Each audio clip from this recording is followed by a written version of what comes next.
শবে কদর যে কোনো রাতে হতে পারে শবে কদর। প্রবল সম্ভাবনা হলো বেজোড় রাতগুলো। এটা ভাববেন না যে জোর রাতে লাইলাতুল কদর হওয়ার সম্ভাবনা নাই, একবারই নাই, এ কথা ঠিক না। ওখানেও সম্ভাবনা আছে, কম আছে সম্ভাবনা, কিন্তু বেজোড় রাতগুলোতে শবে কদর পাওয়ার সম্ভাবনাটা কি বেশি। 21 পার হলো, 23 পার হলো, 25, 27, 29, কয়েকটা রাত বাকি আছে। 25-এর রাত মানে কি? 25 দিন দিবাগত রাত নাকি? 24-এর দিবাগত রাত, এটা হলো 25, এটা 25 আর 22-এর দিবাগত রাত হলো 23, 28-এর দিবাগত রাত হলো 29। সামনের কয়েকটা বেজোড় রাত এবং জোড় রাত সবগুলোর মূল্যায়ন করি, যথাযথ মূল্যায়ন করি। আর যারা এতেকাফে বসতে পেরেছি, এতেকাফে যদি আছি আমি, তাহলে তো আলহামদুলিল্লাহ। যদি এতেকাফের হক আদায় করতে পারি, তাহলে আশা করা যায় ইনশাআল্লাহ শবে কদর পেয়ে যাব। শবে কদর পাওয়া, এটার একটা ফিকির থাকতে হবে। কেন ফিকির থাকতে হবে? কারণ শবে কদরের বরকত থেকে যে বঞ্চিত, সে আসলে বঞ্চিত। হাদিস শরীফে এসেছে, এই রাতের বরকত থেকে, শবে কদর বা লাইলাতুল কদরের বরকত এবং ফজিলত থেকে যে বঞ্চিত হয়েছে, সে আসলে বঞ্চিত। তো আমরা কি আসলে বঞ্চিত হতে চাই? না, আল্লাহ আমাদেরকে হেফাজত করেন। আমরা এই রাতের বরকত চাই। তো এই বরকতের রাত, এই রাতের বরকত পেতে হলে আমাকে ফিকির করতে হবে, চিন্তা করতে হবে, ভাবতে হবে, দোয়া করতে হবে, আল্লাহ শবে কদরের বরকত যাতে আমি পেয়ে যাই। কোনো একটি রাত আমি উদাসীন না থাকি। উদাসীন যদি থাকলাম, রাত পার হয়ে গেল উদাসীন অবস্থায়, মাগরিবটা জামাতে পড়া হলো না, মাগরিব জামাতে পড়া হলো না কোনো এক রাতে, তো হতে পারে আমি শবে কদর থেকে বঞ্চিত হয়ে গেলাম। মাগরিব, এশা, তারাবি, বিশেষ করে মাগরিব এবং এশা মসজিদে জামাতের সাথে আদায় করা এবং তারাবির নামাজ আদায় করা, আর তেলাওয়াত, তাহাজ্জুদ, দোয়া, জিকির, মানে উদাসীন না থাকা। যে কোনো রাত্রে যদি আমি পুরো রাত বা রাতের অধিকাংশ অংশ উদাসীন থাকলাম, গুনায় লিপ্ত থাকলাম, তাহলে আমি শবে কদর পাওয়ার আশা করতে পারি? আল্লাহুম্মা ইন্নাকা আফুউন তুহিব্বুল আফওয়া ফা'ফু আন্নী। আল্লাহুম্মা ইন্নাকা আফুউন, আল্লাহ আপনি তো ক্ষমাকারী, ক্ষমা করেন আপনি, ক্ষমা করাকে পছন্দ করেন আপনি, ক্ষমা করাকে ভালোবাসেন এবং ক্ষমা করতেই থাকেন। তাহলে ফা'ফু আন্নী, আল্লাহ আপনি আমাকে ক্ষমা করে দেন, আমাকে ক্ষমা করে দেন। শবে কদরের দোয়া যদি মনে হচ্ছে যে আচ্ছা আজকের একটা মনে হয় আল্লাহর রহমতে শবে কদর এর বরকত চলছে, হ্যাঁ, ওরকম যদি ধারণা হয়, তখন আর অন্য সম্ভাব্য সব শবে কদরেই এই দোয়া পড়তে পারি, আল্লাহুম্মা ইন্নাকা আফুউন তুহিব্বুল আফওয়া ফা'ফু আন্নী। রমজানের দিন এবং রাত, বিশেষ করে শেষ দশকে যদি গুনাহ থেকে না বাঁচি, আমি অহেতুক অর্থের কাছ থেকে না বাঁচি, তাহলে শবে কদরের বরকত পেয়েছি এই আশা তো করা মুশকিল। গুনাহ থেকে বাঁচতে হবে, অহেতুক অনর্থক কাজ থেকে, জবানের গুনাহ থেকে, চোখের গুনাহ থেকে বাঁচতে হবে, কানের গুনাহ থেকে বাঁচতে হবে, এবং জিকির তেলাওয়াতের মধ্যে, দোয়ার মধ্যে সময় ব্যয় করতে হবে। তাহলে ইনশাআল্লাহ আমরা শবে কদর পেয়ে যাব ইনশাআল্লাহ। ইতিকাফ কাকে বলে? ইতিকাফ অনেক গুরুত্বপূর্ণ আবাদত, কিন্তু ওটার কিছু শর্ত আছে, কিছু কি আছে, আদব আছে। শর্তটা তো আমরা জানি, একবারে জরুরি প্রয়োজন, ওযু ইস্তিনজার জরুরত, খাবার এনে দেওয়ার কেউ নাই, তাহলে খাবার আনার জন্য, গ্রহণ করার জন্য, এই ধরনের জরুরত,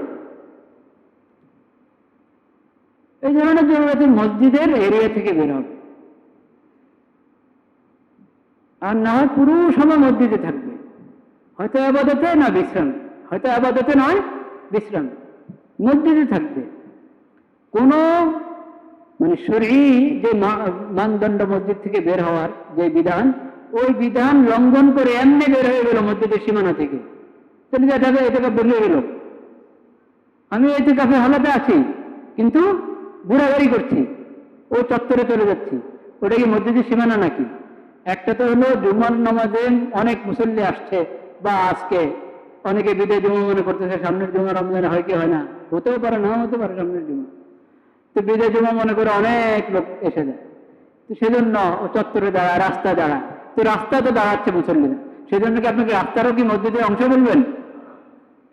মসজিদের সীমানা আপনারা ঠিক করে জানিয়ে দিয়েছেন মুসল্লিদেরকে? যেমন এই যে ভিতরের অংশটা তো মসজিদ, দক্ষিণে যে জানাজার জায়গাটা যে মসজিদ না, মসজিদের অংশ না এটা। আচ্ছা, পূর্ব পাশের যে বারান্দা, এটা মসজিদের অংশ? হ্যাঁ, আপনারা স্থায়ী মুসল্লি যারা বলেন, পূর্ব পাশের বারান্দাকে আপনারা মসজিদের অংশ মনে করেন? করেন না? তাহলে পরে টিনের নিচে টিন শেড যেটা, ওই যে চত্বর, ওটাও মসজিদ না? তো দক্ষিণের চত্বরের মসজিদ না, উত্তরের এই পাশে এটাও মসজিদ না? এটা জানতে হবে তো। হ্যাঁ, এই যে সামনের ছোট্ট বারান্দাটা, ছোট বারান্দাটা মসজিদের অংশ কিনা, এটা এটা যারা পুরানো মুসল্লি তারা বলবেন, এবং মসজিদের দায়িত্বশীল, এই মসজিদের মুতাওয়াল্লি এবং দায়িত্বশীল যারা, তাদের কাছ থেকে জেনে নিতে হবে। আমি তো খেয়াল করি না, আমি জিজ্ঞেস করে নিতাম দায়িত্বশীলদেরকে। এটা হলো প্রথম হলো মুতাওয়াল্লি কতটুকু নিয়ত করেছেন, এরপরে যখন বাড়ানো হলো, বর্ধিত অংশ যারা বাড়ালেন তারা কি নিয়ত করেছেন এবং কি ঘোষণা করেছেন, ওটার উপরে নির্ভর করে বিষয়টা। বুঝতে পেরেছেন? তো এটা তো নিশ্চিত ভিতরের যে অংশ উপরে পর্যন্ত, সাততলা পর্যন্ত পুরোটা মসজিদ। মোতাকিফদেরকে আপনারা কোথায় রাখছেন? কোন জায়গায় থাকে মোতাকিফের শো? কোথায়? দোতলা, ওখানে, সেটা মসজিদ। এটা তো পুরো সাততলা, তো পুরোটাই মসজিদ। কিন্তু কথা হলো বাইরের দক্ষিণের চত্বর, পূর্ব পাশে যে টিন দিয়ে ইয়ে করা সেই চত্বর, এগুলো তো মসজিদ না, মসজিদের অংশ না। মোতাকিফ সেখানে যাবে না, উনি জরুরতের কারণে ওয়াশরুমে যাবে, ওজুখানা যাবে, সেখানে তো যাবে, সেটা জরুরতের কারণে। কিন্তু এমনি কতক্ষণ আর বসে থাকবে, একটু ঘুরে আসি, তো ঘুরতে গিয়ে যদি আপনি দক্ষিণের চত্বরে চলে যান, পূর্ব পাশের চত্বরে চলে যান, তো এটা মসজিদের সীমানা থেকে বাইরে হয়ে গেলেন। মসজিদের সীমানা থেকে কোন যৌক্তিক কারণ, যে কারণে শরীয়ত বের হতে বলেছে মসজিদ থেকে, সেই কারণ ছাড়া যে সীমানা থেকে বের হবে তার ইতিকাফ শেষ, ভেঙে গেল ইতিকাফ। যত দ্রুত পারেন ফিরে আসবেন।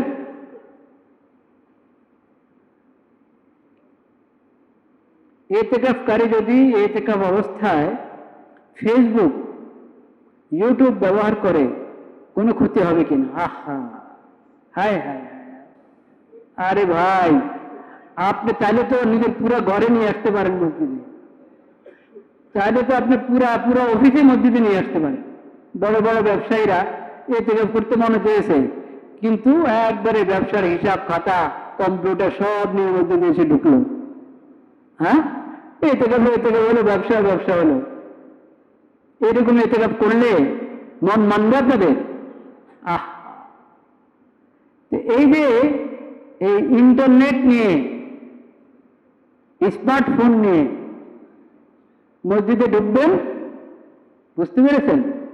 আগের জমানা যারা ইতিকাফ করতো না, নিজের ঘরে থাকতো, তাদের হালাত বর্তমানের লোকদের থেকে ভালো।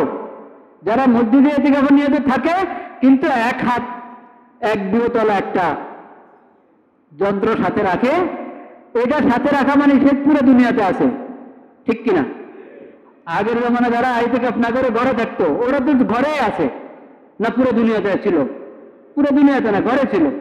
এখন আপনি এত বড় যন্ত্র নিয়ে, এই স্মার্টফোন নিয়ে যে ঢুকলেন মসজিদে, এইটা নিয়ে আপনি আসেন, এর মানে আপনি পুরো দুনিয়াতে আছেন।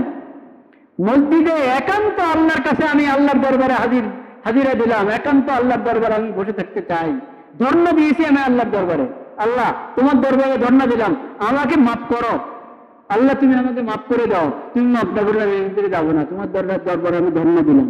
এটার নামই তো ইতিকাফ, ঠিক কিনা? হ্যাঁ, তো এটা তো ইতিকাফ হয়ে থাকে ভাই। তো এই ইতিকাফের মধ্যে আমি তো ধর্ণা দিলাম না, আমি পুরা দুনিয়া মুঠে করে নিয়ে আসলাম। পুরা দুনিয়া মুঠি করে নিয়ে আসলাম। মসজিদের বাইরে দুনিয়ার কোন আনাচে কানাচে কি হচ্ছে, কোন কোনায় কি হচ্ছে, সব আমি আপডেট। আহা, পুরা দুনিয়ার ব্যাপারে যে আপডেট, সে কিসের ইতিকাফ করছে? ইন্না লিল্লাহি ওয়া ইন্না ইলাইহি রাজিউন। আমার অনুরোধ, যাদের কাছে স্মার্টফোন আছে, একটা প্যাকেটে ঢুকান, আপনার নাম ঠিকানা লেখেন, ফোন নম্বর লেখেন, এটা জমা দিয়ে দেন, মসজিদের দায়িত্বশীলদের কাছে জমা দিয়ে দেন, বা আপনার সন্তানকে বা আত্মীয় স্বজন যারা আসা যাওয়া করে, আপনার খাবার নিয়ে আসে, তাদেরকে আপনি দিয়ে দেন, বাসায় পৌঁছায় দেন। স্মার্টফোনটা বাসায় পৌঁছায় দেন, দেখবেন ইতিকাফের স্বাদে আলাদা। কোরআন তেলাওয়াত করতে চান, মোবাইলে তেলাওয়াত করার দরকার কি?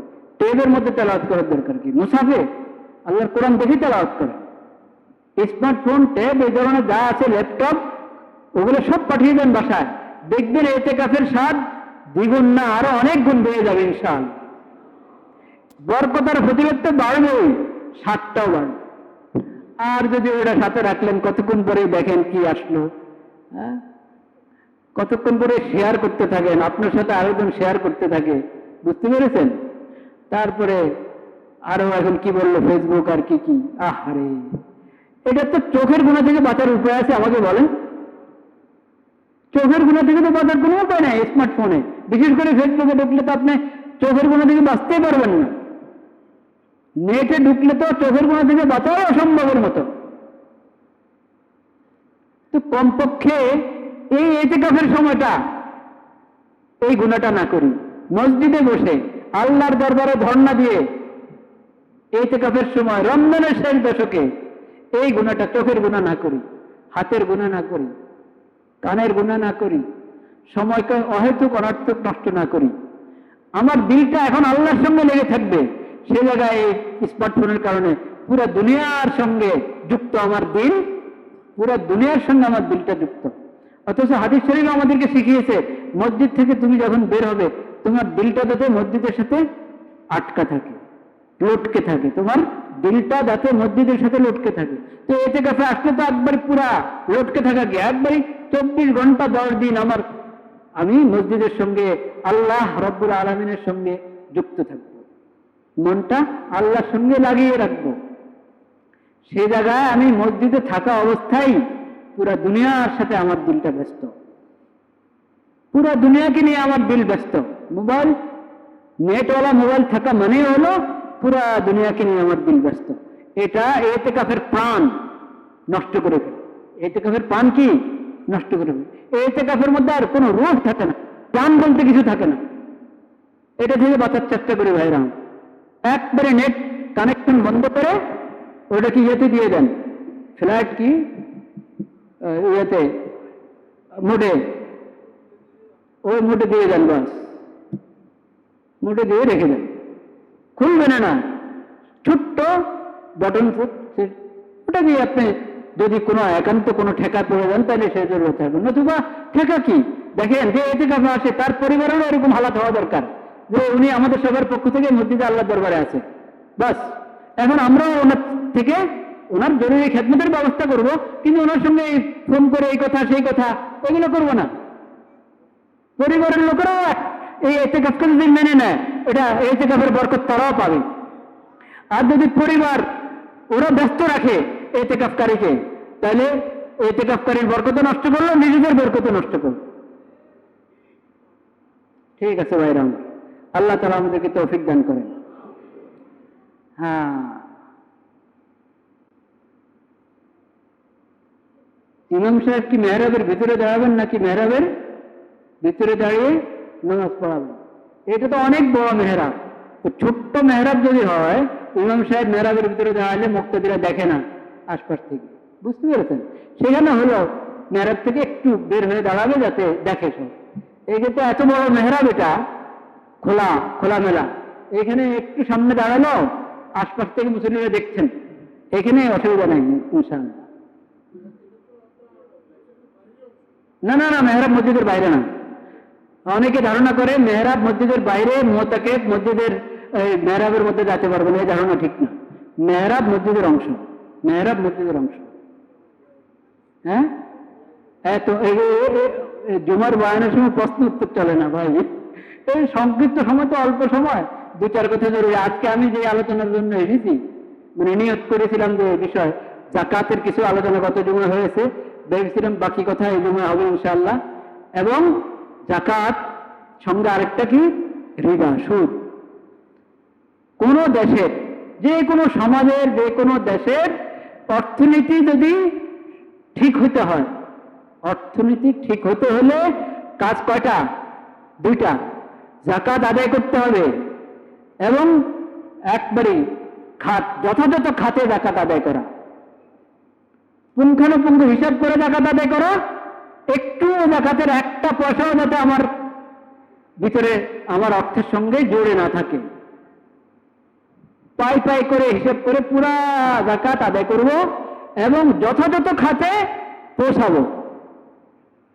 জাকাত আমি আদায় করলাম, কিন্তু সহি খাতে ব্যবহার হলো না। সহি খাতে ব্যবহার না হলে জাকাত আদায় থেকে আমি দায়মুক্ত হব না, এক কথা।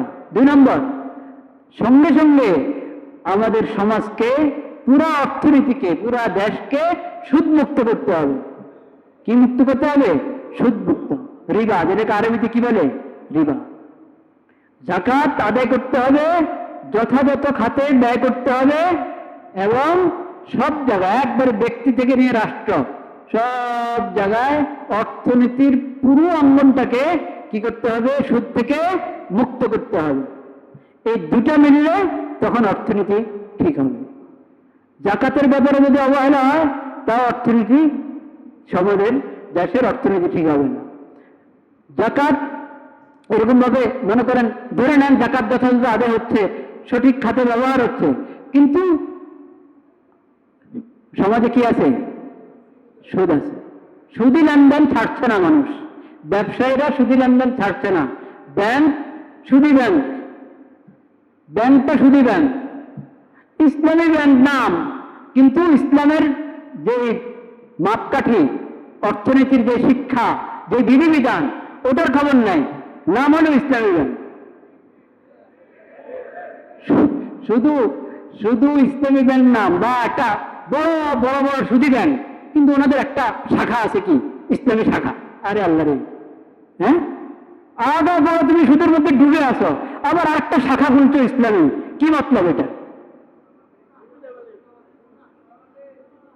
তো অবশ্যই ইসলামী অর্থনীতি অনুযায়ী, অর্থনীতির যে ইসলামী বিধিবিধান, ওই বিধিবিধান মোতাবেক যদি ব্যাংক চলে, তো সেটা আপনার সুদমুক্ত ব্যাংক হতে পারে, হবে সুদমুক্ত ব্যাংক হতে পারে, যদি ইসলামী বিধানগুলো, অর্থনীতির বিষয় ইসলামের যে বিধান আছে সেই বিধান মেনে চলে।